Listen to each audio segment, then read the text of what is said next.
Hello dear, glad you could join us for that time again when we talk business, take a deep look into policies and track investment opportunities. The program is Business24, reaching you right here on NTA News 24. I am Sophie Aibumia. Welcome.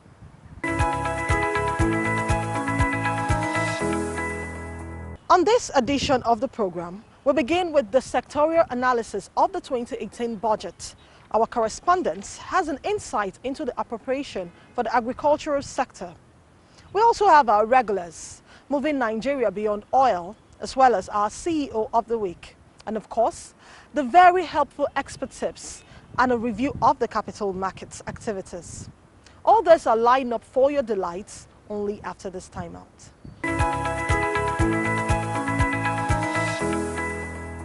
Welcome back. If you just joined us, the program is Business24.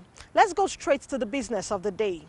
The budget remains a very critical document for governments to actualize its development objectives and build the economy.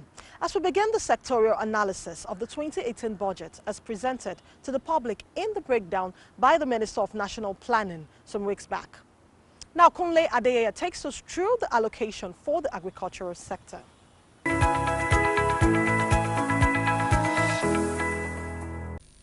The federal government since 2015 has been on a new drive which is diversifying the economy, with agriculture expected to play a pivotal role. In the past 3 years, the sector has received much attention with the introduction of various programs to help actualize these. The recently signed 2018 budget indicates that the Ministry of Agriculture and Rural Development got higher than what it received last year. In some of the breakdown, 4.2 billion naira is set aside for rural roads and water sanitation program, over 25.1 billion naira for promotion and development of value chain in more than 30 different commodities, 5.3 billion naira for national grazing reserve development, 3.5 billion naira for agribusiness and market development, 4.08 billion naira for food and strategic reserves, 2 billion naira for supply, installation and commissioning of water rigs nationwide, 1.13 billion naira FGN support for youth in agribusiness, 2 billion for livelihood improvement and family enterprise. And some will still go to research works and other activities that will boost the sector.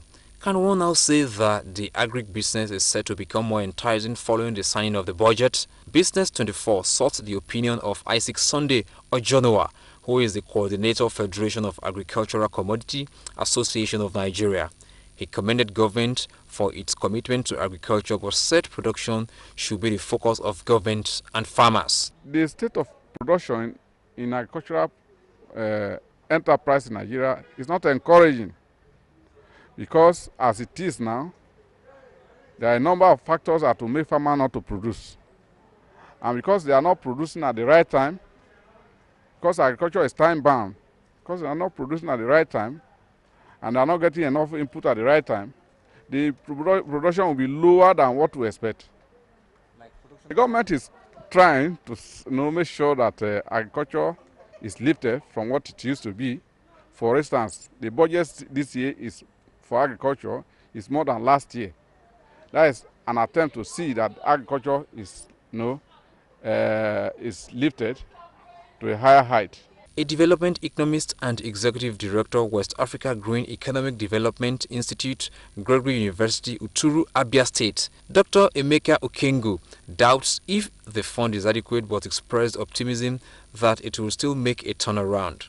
He said the orientation of farmers should move from the subsistence farming to a fully mechanized one. It's important that you separate agriculture from food production. Okay? If you separate agriculture from food production, then it becomes a lot easier for you to now start listing, what should happen in agriculture, which is basically, the study of plants and animals, agricultural science, if you may. And then you begin to now go to food production, which will now have a lot to do with your national security. Okay, what you call your food security, what you call your nutritional intakes. What should be done to make agriculture play its expected role? Dr. Okengu makes suggestion. Remove agriculture from your annual budgeting systems and put the funding of agriculture against your MTEF. That for me will be the first. Two, segregate the science of agriculture and our national nutritional demands. Three, be able to now delineate what you might call your subsistence farming. The belief is that the budget will give a rebirth to the sector if all parties are faithful in implementation. Kunle Adeyeye for Business 24.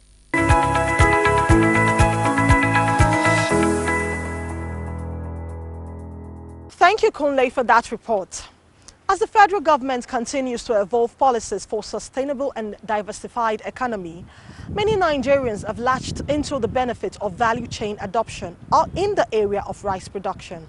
Our correspondent, Lea Katung Babatunde, was at a rural community in Kano and brought back this report.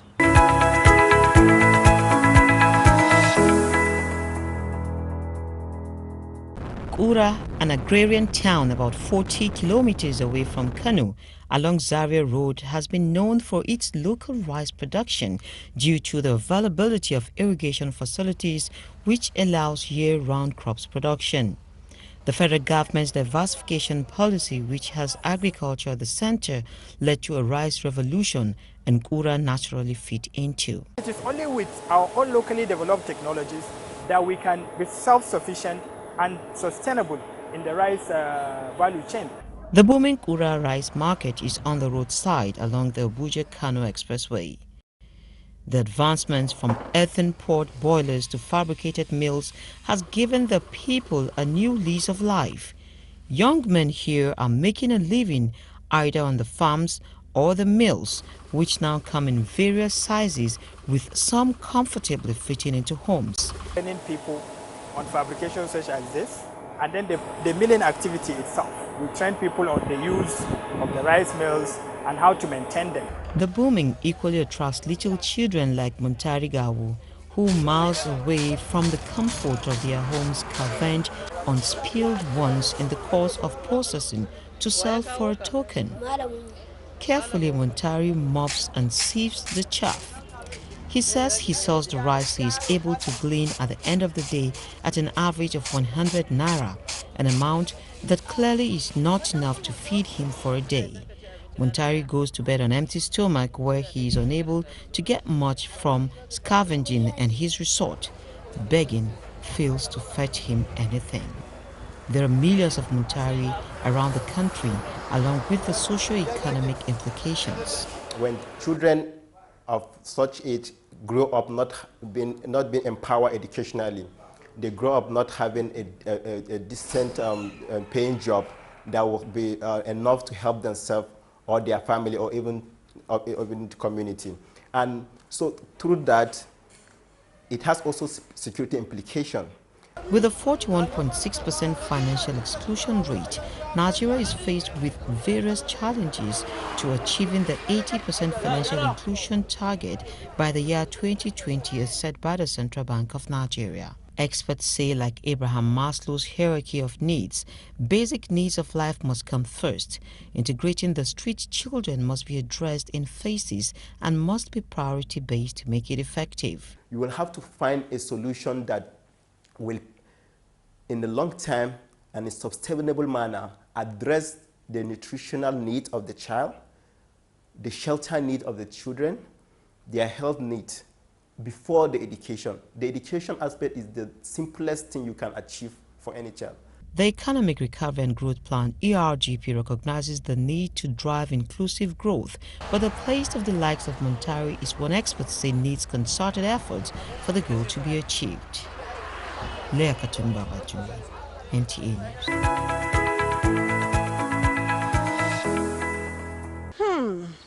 What do I say but to hope that investors see an opportunities in this gap?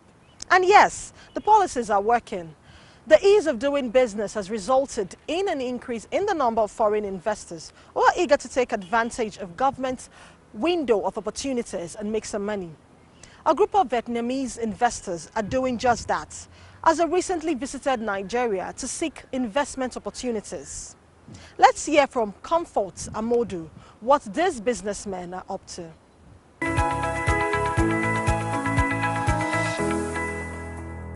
Nigeria's population, the largest on the African continent with about 180 million people, is no doubt the giant of Africa. With the increasing population and growing economy, the investment potential seemed to know no bounds. Hence, the world tagged Nigeria as the largest market for investments. The implication is that demand for goods and services will always be on the rise to accommodate the exponential population growth. In view of this, Nigeria, under the ease of doing business strategy, has maintained an open-door policy for countries interested in plowing into the investment potential of Nigeria. This development has continued to strengthen the bilateral trade relations between Nigeria and Vietnam, especially in the area of economy, investment, commerce and industry, a relationship that both countries have nurtured and sustained over the years. The economic ties between Vietnam and Nigeria has moved from raw material export to processed and semi-processed items. This has no doubt strengthened the ties between both nations. The volume of trade between Nigeria and Vietnam as of 2017 stood at $303.84 million, consisting mainly of raw materials, cashew nut and wood. Nigerians' import from Vietnam include electronics, textiles, cotton, chemicals, machinery and spare parts, among other prospects, grossing up capital amounting to several millions of dollars. And in Nigeria, you have a potential for the labor force, for the land, and in Vietnam we have the techniques for the processing rice. So that's why our two countries can cooperate with each other. Nigeria is believed to be the market for Vietnam and a window of opportunities for small and medium enterprises, with the advantage to driving the Made in Nigeria campaign. The bilateral trade led to the establishment of Nigerian-Vietnam Chamber of Commerce and Industry, NVCCI. As part of efforts to leverage on the economic relations between both countries, the Federation of West African Chamber of Commerce and Industry, FIWACI, have been brainstorming on consolidating the bilateral agreement between the two nations, with the prospect of exploring the economic corridors of other African countries. GDP of 3,000 billion US dollars. So with those FTAs, with the regional integration, we believe that Vietnam can be a hub, can be a market hub, trade hub for the goods and products from Nigeria and other 14 ECOWAS countries into not only into Vietnam, but also into other 9 ASEAN countries. The strategy is to enhance cooperation in the energy sector with expansionary policy that will reflect in oil and gas, agriculture, transportation, maritime, woodwork and trade in education. Qui constitue l'une des principales bases. Nigeria also has the biggest industrial base. Joining efforts between Nigeria and the Francophone countries enlarges the market for both sides, and out of that, the trade relationship between them is in the mutual benefit of both Nigeria and the Francophone countries. The president of Abuja Chamber of Commerce and Industry, Prince Adetokunbo Kayode, posits that the Nigerian-Vietnam institutional and trade mission to ECOWAS will not only improve ease of doing business, but scale up more investments in critical areas. He, however, noted that governments of both countries need to address challenges bordering on immigration and visas to boost mobility of both countries in trade and industry. We are looking at the possibility of actually working with them to expand our industrial base. Some of these small industrial items that we import, industrial equipment, industrial machines, they have started manufacturing them, and we can work with them using their technology to begin to manufacture some of the industrial equipments we need actually for manufacturing, not only importing manufactured goods. So we stand to gain a lot by working with them across the board. As one of the leading producers of cashew nuts, Nigeria is projecting a $700 million revenue from the export of the product by the year 2020. This projection, when achieved, is a win-win for both countries. For Business24, I'm Comfort Amadu.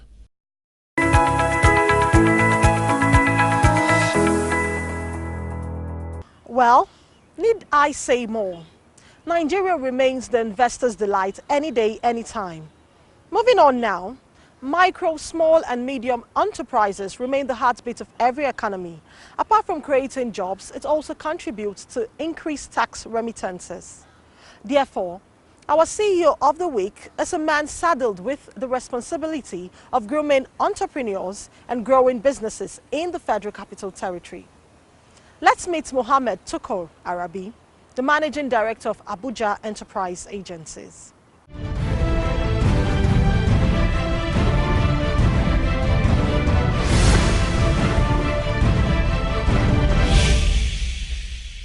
The desire of everyone with a dream to start a business of any kind in Nigeria is access to finance. This is essentially for ease of doing business. The situation of most people operating micro, small and medium-scale enterprises is, however, far from the realization of this dream. As laudable as the initiative may be, the challenges that come with it is huge. They range from lack of access to funds, poor managerial skills, inadequate infrastructure, multiple taxes and levies, competition, among others, are some of the major challenges that SMEs grapple with. The federal government has, however, not rested on its oars to develop and map out strategies to support and nurture businesses across the country through several interventions like the MSMEs Clinic and others. For instance, the Abuja Enterprise Agency is the FCT vehicle for small and medium enterprise that has been positioned to change the narrative. It was set up by the Federal Capital Territory Administration in collaboration with SMEDAN with support of the United Kingdom's Department for International Development. Mr. Rabi Mohammed Tukur is the Managing Director and CEO of Abuja Enterprise Agency. We have created 3 platforms that will no longer be a challenge for the MSMEs in the FCT when it comes to access to finance. One, we deliberately and boldly set up a microfinance bank.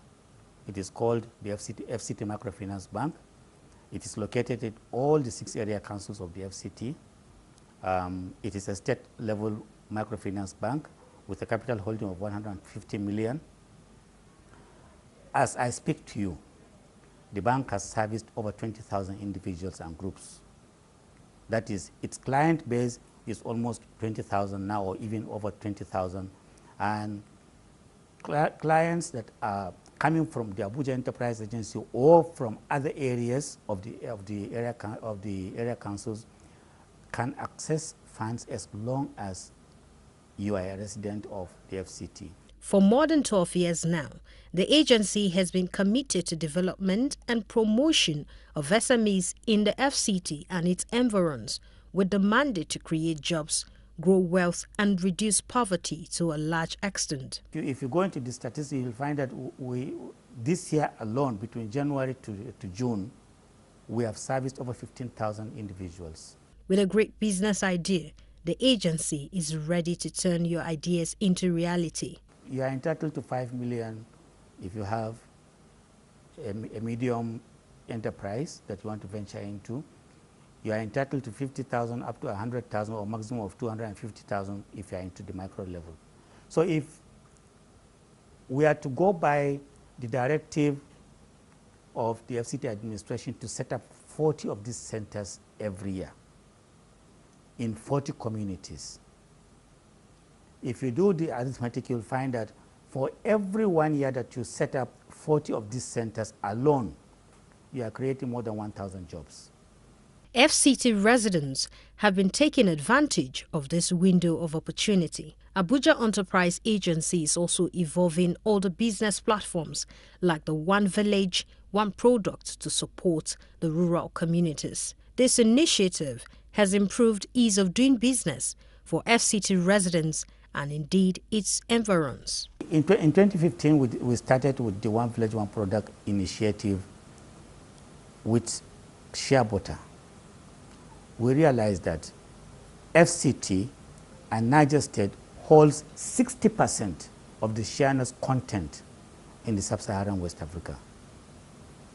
So we said if these nuts are in commercial quantity and other countries are coming to Nigeria to pick the nuts and produce the shea products and sell to make revenue, why can't we do it? We established 2 centers in Rimba and Nuku, which are located in Abaji Area Council.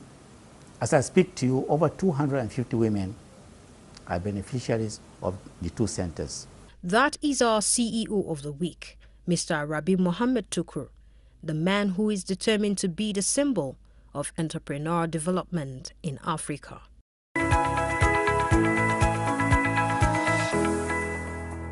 Now, every entrepreneur aspires to expand his or her businesses.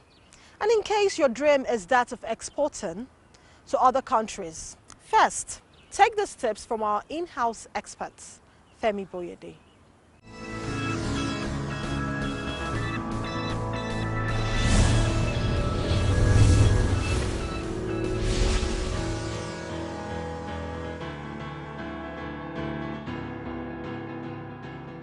Exporting is a process, it is not a transaction.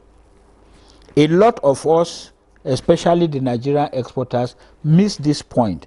You treat export as a transaction and therefore you get your fingers burnt. It is by treating export as a transaction, exporting as a transaction, that you think that it is limited to they produce ginger in my community. Where can I sell it to? Somebody tells you it's India, and you think that that's the open and close of it. No. The real part, important thing is to understand that it is a value chain, and you need to pass through. Some of the things you need to do in this value chain include, for example, you need to decide where to sell to. I don't know if you understood that. You need to decide where to sell to. We talk about ECOWAS market. But the ECOWAS market has 15 different countries. You want to go and sell your cocoa drink in Côte d'Ivoire, the world's largest producer of cocoa, or you want to go and sell your cocoa beverage in Ghana, that would be the wrong destination. This is the reason why you need to decide where to sell. And to do that, you need to do one of the things that we told you before. You need to do a demographic study. The demographics is actually part of your market research.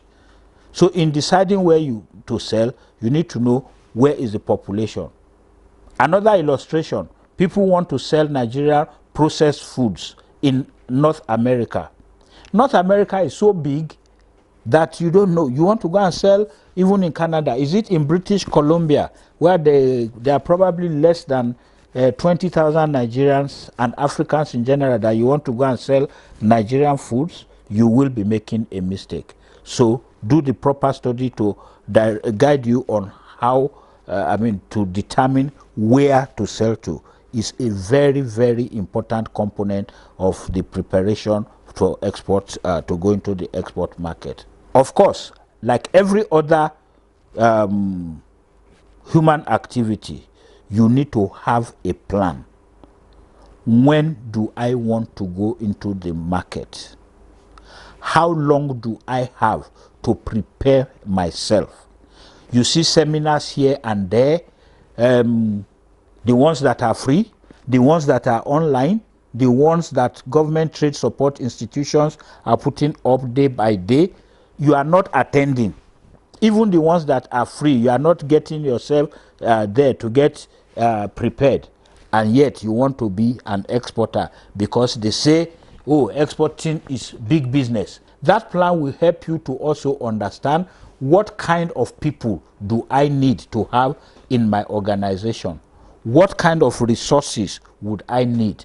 Do I need storage space?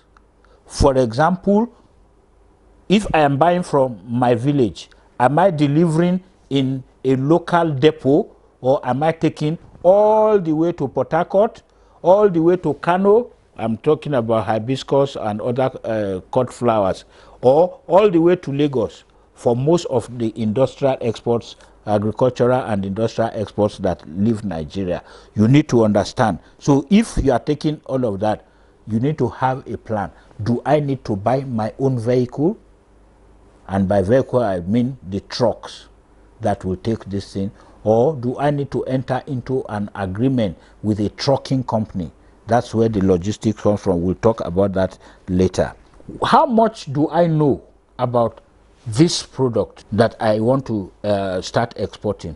For that matter, how much do I know about the market to which I am exporting? And if you want due diligence, how much do I know about the person who is now my potential importer? All of this will go into your plan.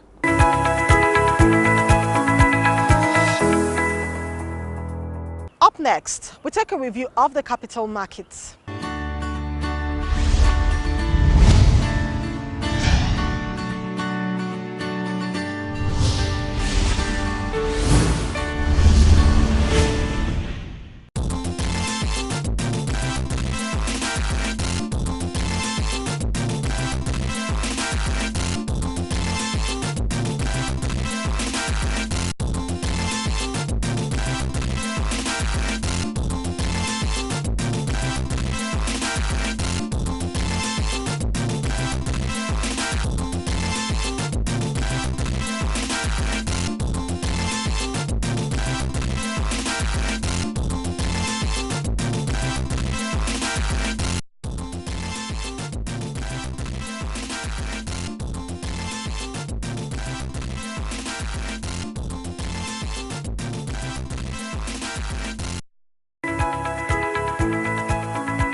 Wow! Our time for this edition is fast spent. We most sincerely appreciate your being part of the show. Keep the mails coming. We value your feedback. Until next week, I am Sophie Aigumia. Bye for now.